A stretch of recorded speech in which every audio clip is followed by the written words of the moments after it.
అంత లేకుండా పోతుంటారు అభివృద్ధి. రైట్. షకీలా రెడ్డి గారు, మేడం, ఇప్పుడు బీఆర్ఎస్, కాంగ్రెస్, బీజేపీ వీళ్ళకి ఈ 3 పార్టీలకు రేపు మీరు చెప్తున్నట్టుగా టీడీపీ తోడు కాబోతుంది. ఈ 4 పార్టీలో మెయిన్గా ఏ పార్టీల మధ్య పోటీ ఉంటుంది అనుకుంటున్నారు? బీఆర్ఎస్ ఆల్రెడీ మీరు చెప్పేశారు, బొంత పెట్టేశారని మీరు చెప్పేస్తున్నారు. అంటే ఈ 3 పార్టీల మధ్య ఉంటుందా ఫైట్? సార్ నేను ఒక్కటి మాత్రం చెప్తాను సార్, ఎందుకంటే ఇది ఇప్పుడు రూలింగ్ పార్టీలో ఉంది కాబట్టి రూలింగ్ పార్టీకి ఆల్టర్నేటివ్ ప్రత్యామ్నాయం ఓన్లీ తెలుగుదేశం పార్టీ నేను ఘంటాపథంగా చెప్తున్నాను సార్. ఎందుకంటే టిఆర్ఎస్ గా మార్చినప్పుడు వాళ్ళు సెల్ఫ్ గోల్ వేసుకున్నారు సార్, ఎవరు నమ్మట్లేదు ఇప్పుడు. ఎందుకంటే ఆయన ఊసరవిల్లిలాగా రంగులు మారుస్తాడు, ఎప్పుడన్నా ఏదైనా చేయగలుగుతాడు, జనాలు సెంటిమెంట్ ఆడతాడు, డెవలప్మెంట్ బయటికి రాకుండా ప్రజల్లో కలవడు, ఎవరిని కలవడు. ఇంతెందుకు సార్, ఈ రోజు కేటీఆర్ గారు ఆన్ రికార్డ్ అందరి ముందు ఆయన అదే చెప్పారు. ఈ రోజు జినోమ్ వ్యాలీ పెట్టింది చంద్రబాబు నాయుడు గారు, ఈ రోజు ఇన్ని ఐటీ కంపెనీస్ తీసుకొచ్చింది చంద్రబాబు నాయుడు కాబట్టి the credit goes to Jayesh Ranjan గారు. ముందు కేటీఆర్ గారు ఒక అఫీషియల్ మీటింగ్ లోనే ఆయన అనౌన్స్ చేశారు, ఇదంతా credit goes to Chandrababu Naidu గారు.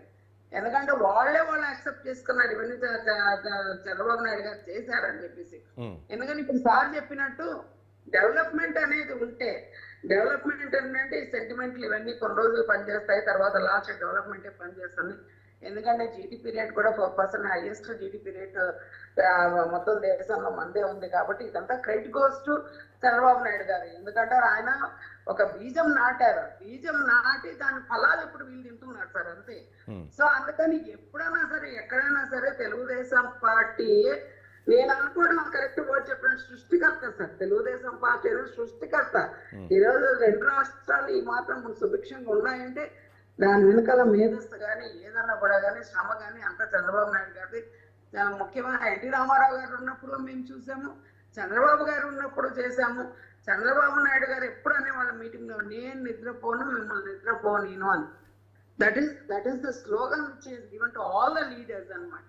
ఎందుకంటే మీరేదో చాలా హ్యాపీగా ఉన్నాం అనుకుంటారు, no I won't allow you to sleep. ఎందుకంటే మీరు కష్టపడాలి, ప్రజలు ఉండాలి, ప్రజాక్షేత్రం ఉండాలి, ప్రజా సమస్యల మీద పోరాడాలి. అలాగే ప్రతి ఒక్కరు మీరు ముందుండి పని చేయాలని చెప్పేసి ఎప్పుడు చెప్పేవాళ్ళు. అసలు ప్రతి ఒక్క యంత్రాంగ అకౌంటబిలిటీ, ఆన్సరబిలిటీ, రెస్పాన్సిబిలిటీతో పనిచేసేవాళ్ళు. ఇప్పుడు ఈ పదాలకు అర్థమే లేదు. ఇప్పుడు ఓన్లీ ఇదంతా మాయా ప్రపంచం లాగా తెలంగాణ మారిపోయింది కాబట్టి వెక్స్ అయిపోయినారు సార్, ఇక్కడ వెక్స్ అయిపోయినారు ప్రతి ఒక్కరు. ఇప్పుడు మీరు ఒక మాట చెప్పాలంటే, ఇప్పుడు చాలా మంది తెలుగుదేశంలో వెళ్ళిపోయిన ఈ మధ్య కలిసిన ఒక నాయకుడు కాంగ్రెస్ లోకి వెళ్ళారు సార్, రాజేంద్ర నగర్ లో ఎమ్మెల్యే ఆయన మొన్న నాకు కలిసి నా చేతులు పట్టుకొని చెప్తున్నారు, అమ్మ తెలుగుదేశం పార్టీలో ఉన్నంత క్లారిటీ కానీ, రెస్పాన్సిబిలిటీ కానీ, వర్క్మెన్షిప్ కానీ, క్యాడర్ కున్న స్టామినా కానీ ఏ పార్టీలో లేదమ్మా. ఎందుకంటే we are all cadre based party. So cadre చెప్పు చదవలేదు, we are all one even today. ఇప్పటికి కూడా మేము తెలుగుదేశం పార్టీ జెండా రెపరెపలాడాలని మేము చూస్తున్నాం. అది కరెక్ట్ నిర్ణయం చంద్రబాబు నాయుడు గారు తీసుకుంటారని ఆశిస్తున్నాం. ప్రతి ఒక్కరిని సార్, ఎందుకంటే చుక్క నీళ్లు ఎట్లా మనం ప్రొక్యూర్ చేసుకుంటామో అలాగే ప్రతి ఒక్క మనిషి, ప్రతి ఒక్క నాయకత్వం ఇప్పుడు అవసరం కాబట్టి వాళ్ళ క్యాడర్, కొంతమంది నాయకులు అయిపోయినా కూడా క్యాడర్ వాళ్ళ వెనకాల ఉన్న సెకండ్ గ్రేడ్ నాయకులు తటస్థంగా ఉన్నారు కాబట్టి వాళ్ళందరూ రావడానికి రెడీగా ఉన్నారు కాబట్టి చంద్రబాబు నాయుడు గారు ప్రతి ఒక్కరిని ఈరోజు తెలుగుదేశం పార్టీని చేసుకొని వాళ్ళ దిశానిర్దేశం కానీ వాళ్ళ నాయకత్వంలో కష్టపడి పనిచేసే తెలుగుదేశం పార్టీ మళ్ళీ మళ్ళీ మళ్ళీ మళ్ళీ ప్రత్యామ్నాయం మాకు కాంగ్రెస్ కి ఇదే అని చెప్పేసి నేను చెప్పగలుగుతాను సార్. ఎందుకంటే దేశ విదేశాల్లో ఆయన చక్రం తిప్పి, దేశాల్లో అంత చక్రం తిప్పి ఆయన ఒక బాలయోగి గారిని స్పీకర్ చేసిన, లేకపోతే అబ్దుల్ కలాం ని తీసుకుపోయి ప్రెసిడెంట్ చేసిన, ఇదంతా ఆలోచన చంద్రబాబు నాయుడు కాబట్టి దేశం ఎక్కడి నుంచో ఎక్కడికో వెళ్ళే అవకాశం ఉంది కాబట్టి చంద్రబాబు నాయుడు నాయకత్వం మాత్రం ప్రతి ఒక్కరు ఆకాంక్షిస్తున్నారు కాబట్టి ఈరోజు బాబు గారు రావాల్సిందిగా నేను కోరుకుంటున్నానండి. రైట్. శ్రీనివాస్ గారు ఒక్క నిమిషం మేడం. శ్రీనివాస్ గారు, మరి ఆ మేడం చెప్తున్నట్టు అప్పట్లో చక్రం తిప్పారు బాబు గారు, కానీ ఇప్పుడు చక్రం తిప్పాలన్న తెలంగాణలో అవతల ముఖ్యమంత్రిగా ఉంది ఆయన శిష్యుడే, ఆయన తిప్పనిస్తారా రేవంత్ రెడ్డి గారు? ఆయన వ్యూహం ఆయనకు ఉంటుంది కదా. దానికి చంద్రబాబు నాయుడు గారికి పార్టీ ప్రాధాన్యత ఉంటుంది. పార్టీని వదిలిపోయిన వాళ్ళతో ఊరికి మంచి సంబంధాలు ఉంటే ఉండవచ్చు, అంతేగాని వాళ్ళతో దానికోసం ఈ పార్టీ క్యాడర్ని వీళ్ళ పార్టీ భవిష్యత్తుని పడంగా పెట్టరు కదా. వాళ్ళ పార్టీ ఎదగాలని కోరుకుంటారు కదా సహజంగానే. రేవంత్ రెడ్డి గారు తన శిష్యుడైతే అయి ఉండొచ్చు, అంత మాత్రం చేత కాంగ్రెస్ పార్టీ టీడీపీకి ఆయన ఏం మద్దతుదారు కాదు కదా. కానీ చంద్రబాబు వస్తున్నాడు, టీడీపీ కొంచెం యాక్టివ్ అవుతుంది అన్న ఉద్దేశంగా ఆయనకి తెలిసిన ఆ సూచనలు కానీ ఆ సిగ్నల్స్ వెళ్తే రేవంత్ రెడ్డి ఊరుకోరు కదా, ఆయన మూమెంట్ ఆయనకు ఉంటుంది కదా.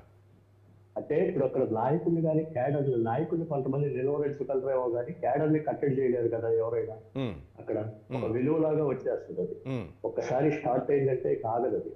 ఒక విలువలాగా ఇద్దరు ముగ్గురు నాయకుల్ని ఏదో నయానో భయానో నిలువరించగలరేమో కానీ క్యాడర్ని కట్టడి చేయలేరు. క్యాడర్ లో నుంచే నాయకత్వం పుట్టుకొస్తుంది. ఎందుకంటే తెలుగుదేశం పార్టీ నాయకుల్ని తయారు చేసిన పార్టీ అది. ఎంతో మంది నాయకులు ఇప్పుడు తెలంగాణలో ఉన్న అన్ని పార్టీలో ఉన్న కీలక నాయకులందరూ తెలుగుదేశం పార్టీలో పురుడు పోసుకున్న నాయకులే చాలా మంది ప్రతి జిల్లాలో.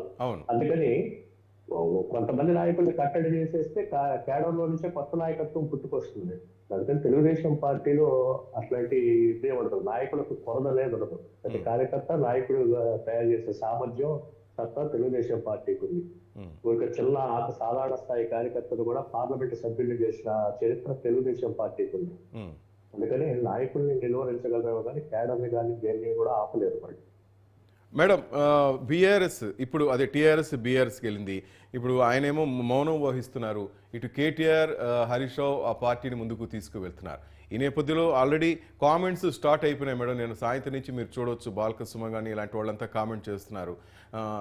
సైకిల్కి అంత సీన్ లేదు, మేము కూడా మా వ్యూహాలు మాకు ఉంటాయి, లేకపోతే దాన్ని అడ్డుకుంటామంటున్నారు. అందరూ అనుకోవటం ఏది ఇంకా కేసీఆర్ గారు ఏమైనా రంగంలోకి దిగుతారేమో, మౌనం వీడతారేమో అంటున్నారు మేడం.